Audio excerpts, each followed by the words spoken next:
I the a-hole for filing a report against my late husband's colleague and getting him fired? My husband, 33, passed away 3 weeks ago. He used to work for this company for 4 years. He'd known lots of people and made so many friends. For days, I kept getting texts from his colleague, Ted. I don't know him personally. I had no idea how he even got my number. When he first texted me, I texted back, "Where did you get my number?" And he replied saying he got it from my husband. At first, I felt annoyed, but then I started getting flirty texts from him. They started getting more and more inappropriate. I warned him to stop, but he sent me a D-pic one night at 3 a.m. and asked if I needed company since he knew I was lonely. I was appalled and enraged. I couldn't even sleep at night. I waited till the early morning to go to the company, straight to his boss, and filed a report against him after explaining in details about his behavior. He ended up getting fired because the other colleague said he did me and my husband wrong and disrespected his memory. He started arguing about how low what I did was, coming to his work in hopes of ruining his livelihood. He kept saying it was between him and I, and his workplace had nothing to do with it. But I told him I've known him only as my husband's colleague, and he was his colleague. He and a friend of his said that I was aiming to get him fired, and that he did nothing wrong and I could have talked it out with him instead. My mom called him a POS for doing this to my husband and me, but also said that he had a point in that it shouldn't come after his livelihood, since the guy has a kid to provide for. I felt bad about the whole thing, and now I feel like I made things worse and acted out of emotions. Now for the top comments. He got your phone number at work. He knew you were a widow because of work. He would never have targeted you if he hadn't known your husband and knew he died. So his behavior had everything to do with work. And doing this to his co-worker's widow? Of course his employer was horrified. The guy had it coming. Preying on someone's grief is so low. Not the a-hole. Exactly. Plus, she's a widow of 3 weeks.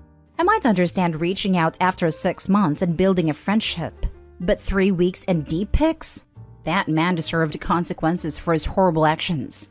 OP, I'm so sorry for your loss and that you were harassed by this man. Please consider filing a police report if he continues. This is not okay behavior. Obviously not the a-hole. Given how quickly they fired him, I'm guessing that this was not his first case of harassing wives of coworkers or coworkers. As an employer, this a-hole could be employee of the century and I would still fire his butt for only this. Not the a-hole. He wasn't worried about his children's livelihood when he was harassing his coworker's widow.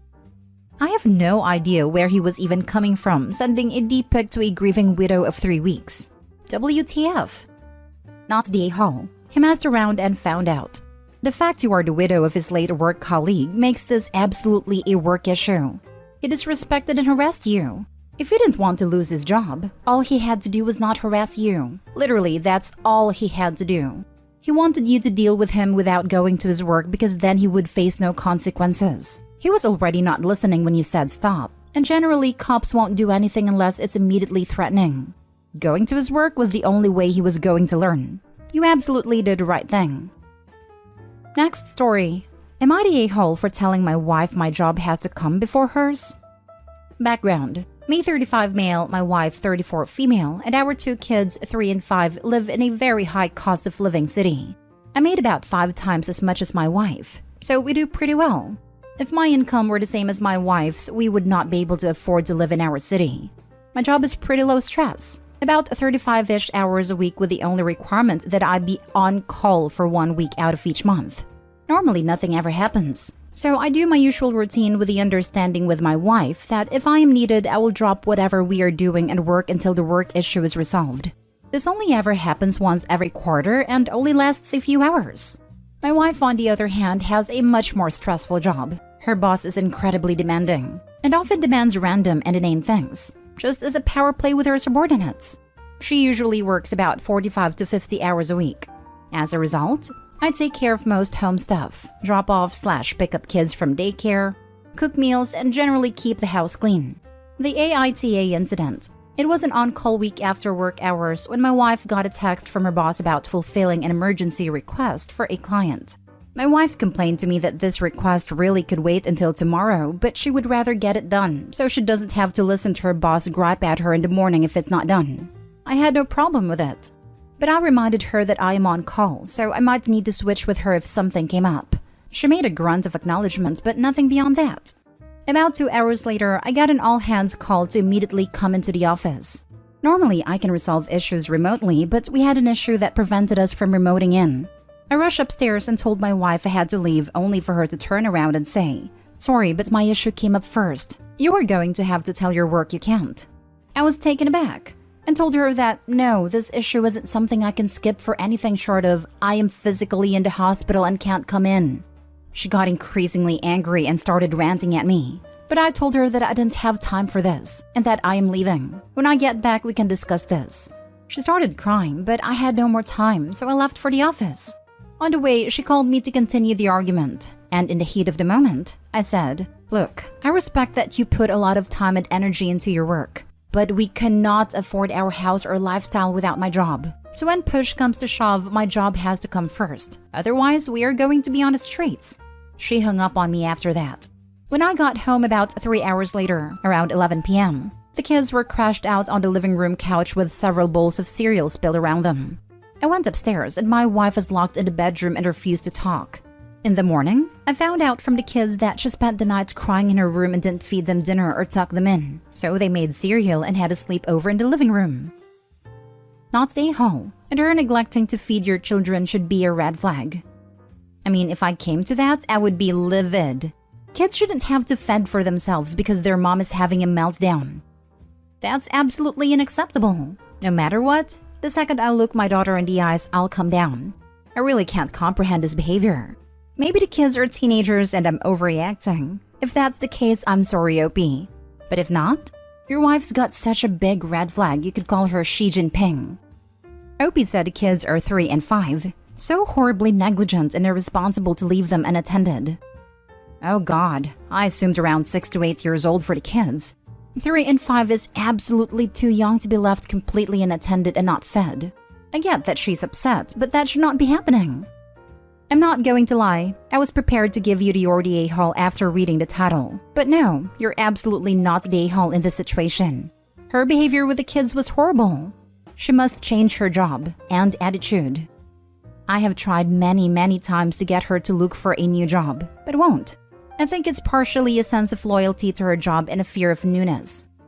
Your wife needs a reality check and some serious therapy, or you need to rethink things with her. She deliberately neglected your children because she was butthurt.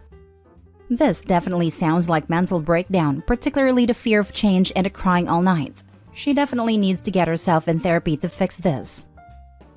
Next story is titled, "Am I the a-hole for not wanting to be a stay-at-home mom and find a job instead?" My husband's father passed away recently. He grew up on a large farm in Kansas, and him and his mother inherited a farm. My husband John, 24 male, and I, 21 female, met while he was living in New Orleans, attending Tulane on athletic scholarship, and I was working as a waitress. We fell in love and he proposed quickly. We married a few months ago, and I'm currently 3 months pregnant. We've been living in NOLA, but since his father's passing, his mother needs help with the farm, and he suggested we move there and it will be better for the child to be raised on the farm anyway. I didn't really want to do that, but I agreed as I knew how much it meant to him. When we got there, I was surprised how big and isolated the farm was. My husband and I share one car and his mother has another. I asked to take the car the other day to go to town to look for jobs, but he sat me down and told me it wouldn't be very practical for me to have a job at the moment because we only have 2 cars for 3 people, and they can't spare one for me to take for 8 hours a day, and they can't drive me to and from work when there's so much to be done on the farm. I wasn't very happy about that, but it made sense. So I looked for some jobs online, and when we were eating dinner, I started the subject again, saying that I think I will look for some work from home jobs, but I will need stable internet connection and ask if there's any way we can change providers, as it's a bit slow. He told me all work from home jobs are a scam and he doesn't want me falling into a trap, and that he needs the laptop available at all times to communicate with his customers. I was devastated, but didn't want to argue, and I understand that his work is currently supporting us all, including his mother. We had a small family gathering, and his sister and sister-in-law asked me why I didn't want to be a stay-at-home mom. I explained them everything, and they told me I should think of my family first, that all kids in this family are raised by a stay-at-home mom, and I should just go with it and everyone will be happier. I said that I would get bored, and I need a job to help supporting us, but they kept telling me that I should listen to my husband. When everyone left, John came to our bedroom and we had our first massive argument. He told me I embarrassed him in front of his family. He told me he can't believe how heartless I am being, and that I clearly don't care enough for our baby to stay home and raise him. He called me an a-hole and told me it's best if I slept in the guest room for a few nights. He hasn't spoken to me since, and his mother told me I hurt him and all of them by refusing to carry on family tradition of being a stay-at-home mom, and that I am bringing shame to him, showing that he can't support his family. And I am torn. I thought I knew what I wanted, but everyone is telling me otherwise and my head is a mess. Am I really the a-hole for wanting to find a job? Is it really that wrong of me? I thought I was right, but now I am doubting myself. Now for the top comments. This is screaming isolation tactics, not stay home. And then the argument and punishment for having her own opinion on what being a stay-at-home mom would feel like specifically for her. OMG. I'd be telling him, forget the guest bedroom. I'll stay with a friend. That's the thing. She doesn't have any friends where she lives. She doesn't have any options. How would she even get to a friend? She doesn't have a car. This whole situation is just scary. He doesn't care at all about what she wants. Not stay home. Get out of that house now. You do not want to be trapped on an isolated farm in Kansas with no money of your own, no car and a baby. The longer you wait, the harder it will be to get away. Way easier to leave pregnant than with a baby. OP, they're trying to coerce you into their lifestyle. Did your husband ever discuss with you before moving what his plan was for you and your life?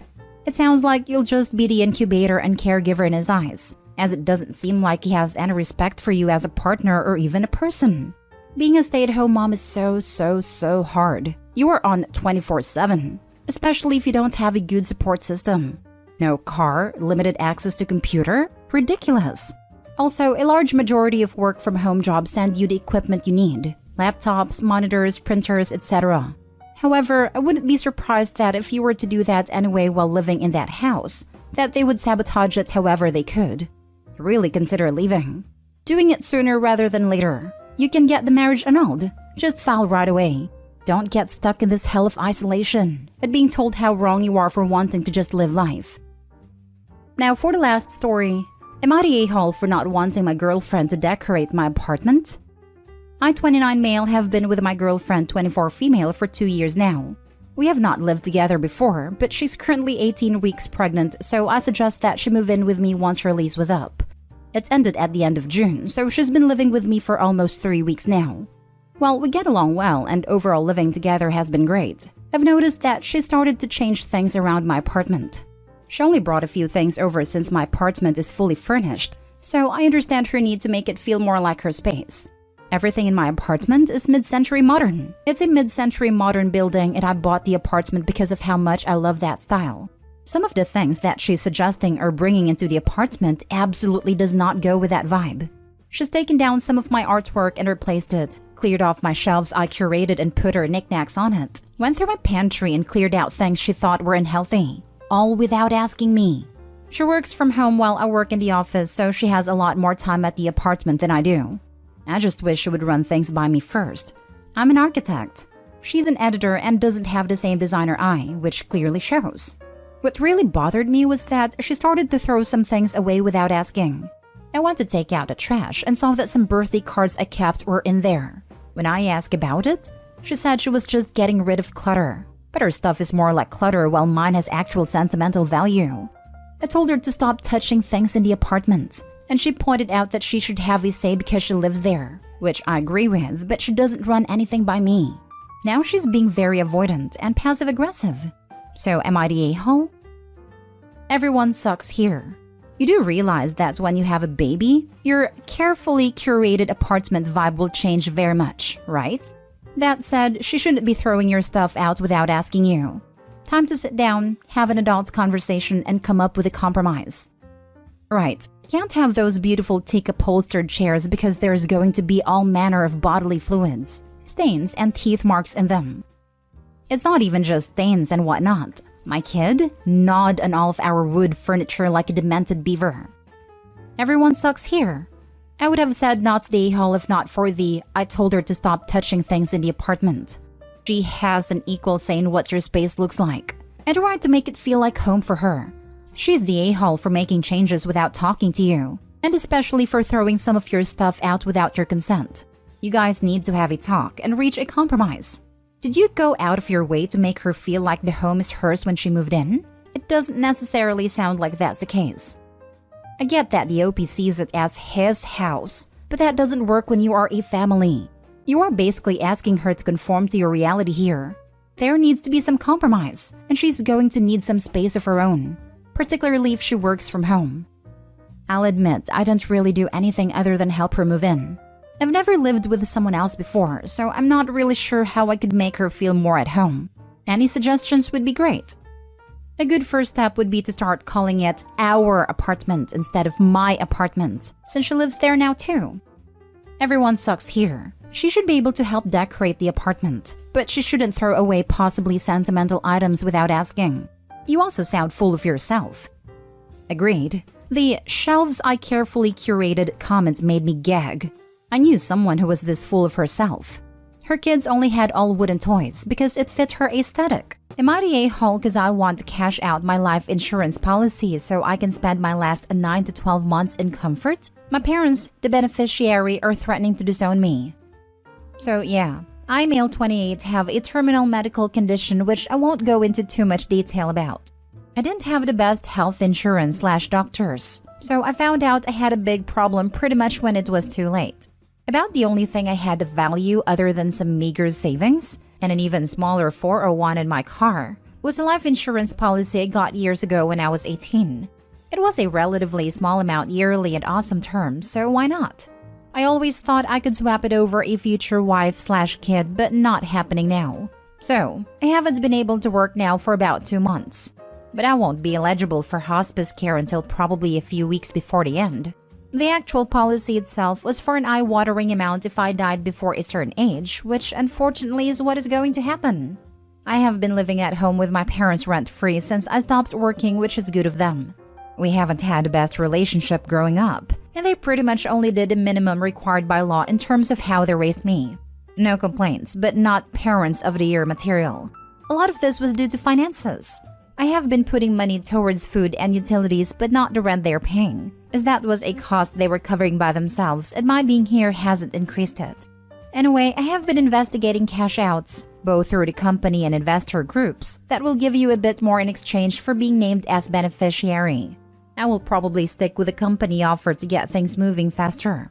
There are going to be some taxation issues, but the end result will be that my parents will essentially get an amount that will cover my funeral, and possibly a really good second-hand car. I estimate that the amount I will get will be enough for me to rent a nice condo near the beach, nice meals, maid service, some great experiences while I am well enough, and some in-home care nursing towards the end. My parents have basically said that the life insurance policy named to them will set them up for life and allow them to buy a house and invest, etc., and probably even retire early. They are in their 50s and were probably going to have to work until they dropped. They were telling me that they have made a lot of sacrifices to have me move into their house until I go to hospice, but I really don't see what that is, other than the inconvenience of 3 adults in a 2-bedroom house. One of them was going to give up work towards the end to provide some home care until I qualified for hospice, but my cashing out will mean they can keep working. I get that it would be the noble thing to help my parents out, but I don't want to. Edit. A few people have asked about the cash out versus beneficiary payment. 6 figures cash out, 7 figures if it goes to beneficiaries. It's a crazy good policy, but only because I am dying at the age I am and from the condition I have. It's like winning the worst lottery ever. Lol. Final edit. I'm tired and I'm going to have a nap. Thanks to all the messages of support and clarification on hospice entitlements and final advice. To put concerns to rest, when I said I won't be eligible for hospice for a few weeks before the end, I worded it badly, as much as is in my power. The only time I will go into hospice proper is my last few weeks. I am young and strong, and I plan to spend as much time by the sea until I can't. Let's see if life screws that up for me too. Lol. I will be meeting up with the social workers soon and making sure I claim everything I can. I love my parents despite the past, and my family, and I know this is putting a terrible strain on all of us. And I hope they will forgive me and keep the best memories on top. That's all, everyone. Take care. Now for the top comments. Not the a-hole. Your parents are looking at you as a post-mortem ATM. They actually are looking forward to you dying so they can cash in. Take the money and spend it how you wish. Right? What was it you said about naming one of the insurance companies as benefactor getting you more? Because I'm thinking that sounds good. Your parents sounds like ghouls, acting like their child with a terminal illness is some kind of lottery winning. It's utterly repulsive. I'd make a will and stipulate they get exactly enough to cover your funeral and final expenses, and have the rest go to the insurance company or a charity you care about. Or literally anyone but the people freaking rooting for you to die so they can cash in. Not the a-hole. It's your life, OP. It's your money, and you deserve to be able to live this time as you truly want. I would repay the funeral so they don't get buried in a cardboard box.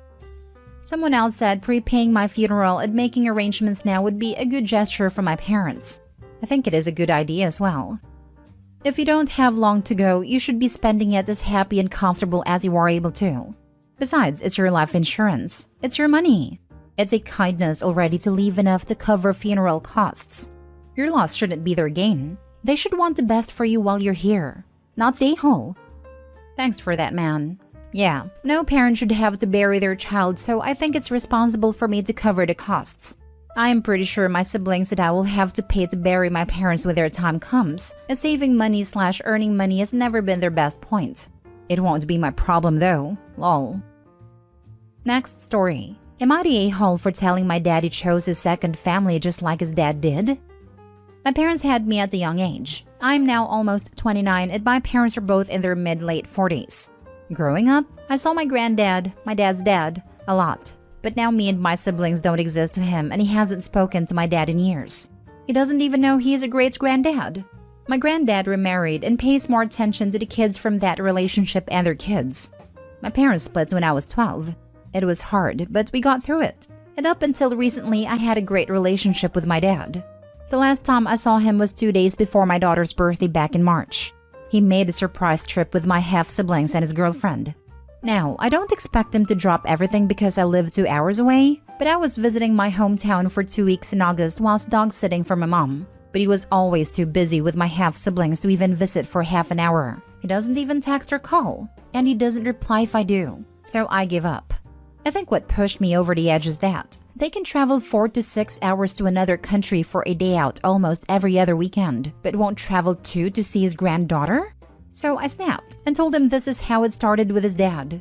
He was around for his grandchildren, then just stopped and focused on his second family. And for someone who said he wouldn't be like his dad, he sure is acting like him. My dad's girlfriend piped up and said I got my dad when I was younger. So why can't my half-siblings get him now? I told her it's not about me. It's about my daughter knowing her granddad as he is the only person she doesn't know.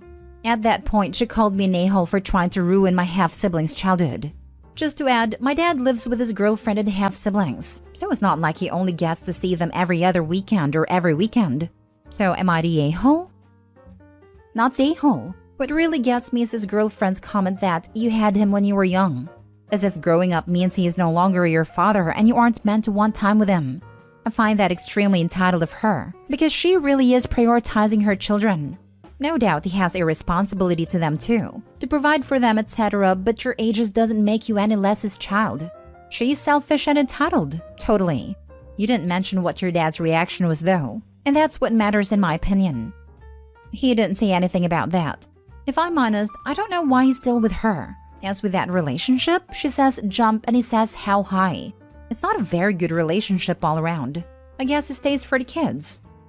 Not the a-hole, but don't bet on your dad. It hurts, like a lot, but better write him off now. Maybe last try would bring closure. Sit down with him, alone, and have a sincere conversation. I'd love that, but he can't go anywhere without her, or she doesn't let him. And if I say something, I'm in the wrong.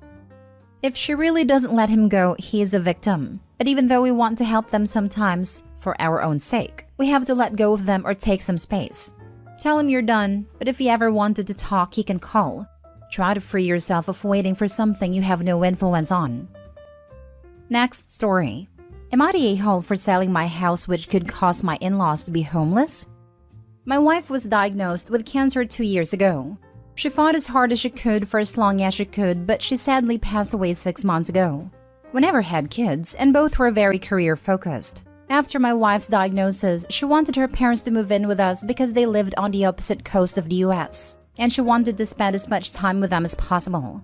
Our house had plenty of room for them, and I wanted to make my wife as happy as possible with the time she had left, so I agreed. Her parents are both retired, but they aren't exactly well off. We never asked them to help pay for anything while they lived with us. There was enough stress in our lives already, and none of us wanted to add financial issues to that. They helped with groceries from time to time, but we never asked for more than that. Lately, I've been struggling a lot with my grief. I feel like a lot of it is connected to our house and everything in it reminding me of my wife. I break down a lot over the tiniest stuff. My in-laws still live here, and as far as I know, they haven't made any arrangements for moving out. For the last month or so, I've been contemplating selling the house and pretty much starting over somewhere new to try and get away from so many triggers. I finally talked with a realtor a couple weeks ago, and I'm pretty much set on moving forward with selling the house. I brought it up with my in-laws over this past weekend, and it did not go well. They accused me of wanting to erase the life that my wife and I built here. But they accused me of wanting them out of my life now that my wife is dead. They told me they have nowhere else to go, and I would basically be making them homeless. I can completely understand their anger and fear, but also this isn't their house nor their decision. I am simply wanting to move on from my lowest point in my life. I do not want to erase anything that my wife and I built together. But I also don't think I can continue living in this house. It's just too heartbreaking, and I don't like crying every time a memory gets triggered. I ended up telling them that they are free to stay here for as long as it takes to sell the house, but I recommended that they start looking into making their own arrangements. Father-in-law asked if I would be willing to rent the house to them so that they don't have to find a new place. But when I told him what I would expect for monthly payments, he scoffed at it and called me out for trying to capitalize on their grief, and that their daughter would have never wanted this. Neither one of them is talking to me now, and there is definitely palpable conflict in the air. I don't like that it has come to this, but I am making a decision based on what I think is best for me right now. I feel bad for the situation it puts my in-laws in, but I can't be responsible for their feelings in addition to my own right now. Now for the top comments. Not the a-hole. You have been saving them money for the last 1 to 2 years. They could afford to live however they were living before, and they can live that way again. You are not capitalizing on their grief. They are trying to monetize your guilt. If anything, mother-in-law and father-in-law are capitalizing on Opie's grief. They knew moving in that they were there to spend the rest of their daughter's life together. There is no reason that they should be there 6 months after Opie's wife passed. If they had moved out after their daughter passed, even like a month or 2 later, Opie could have already sold the house and started to heal. Not the a-hole. You're not throwing them out tomorrow. You're telling them that you can't stay there and you're selling the home. There's no erasing the life you had with your wife. You'll carry that the rest of your life.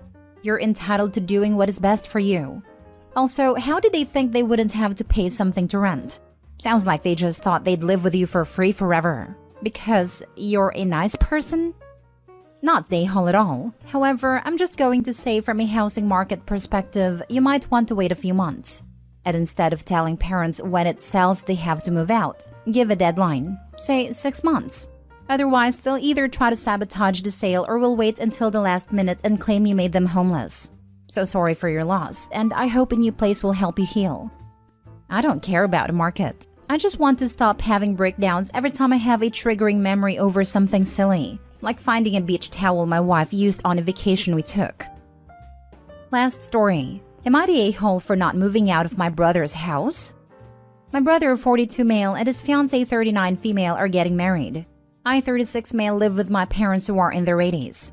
My brother pays rent for the home. However, he lives in his apartment but will soon be moving back into his house and told me he wants me to move out, knowing I can't afford my own apartment. I am a military reserve part-time soldier and my brother is a mailman and realtor. My parents and I have lived with my brother for 10 years now, and now he wants me to move out without having any sort of plan or housing arrangement in place for me. He knows I don't make much. Only roughly $12,000 a year since I only work once every weekend or when I am getting scheduled for drill, which obviously isn't often.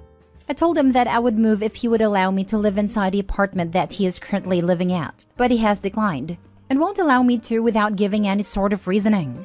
I feel it is his fiancée who encouraged him to go down this endeavor of putting me onto the street so suddenly, when my brother never mentioned any of the such and having any despair feelings of me moving out. In our culture, it is common for family to live together under one roof. I told him there was no way I'm moving unless I'm being allowed to stay in the apartment. You're the a-hole just thinking you could get by on a reservist's salary. You're the a-hole for thinking that it was perfectly acceptable and adult to have your brother, not even your parents for Pete's sake, pay your way through life. You're the a-hole for believing that any other adult would and could continue to pay for your lifestyle forever. I mean, come on, what was your plan had your brother died tomorrow? You're the a-hole for trying to shift the blame onto your future sister-in-law. That's some messed up sexist nonsense to assume that. But even if it's true, you're the a-hole for now expecting someone else to have to financially support your obviously capable but lazy butt. You're the a-hole because in all of this, not once did you think about how any of this is going to affect your geriatric parents. Where are they supposed to go?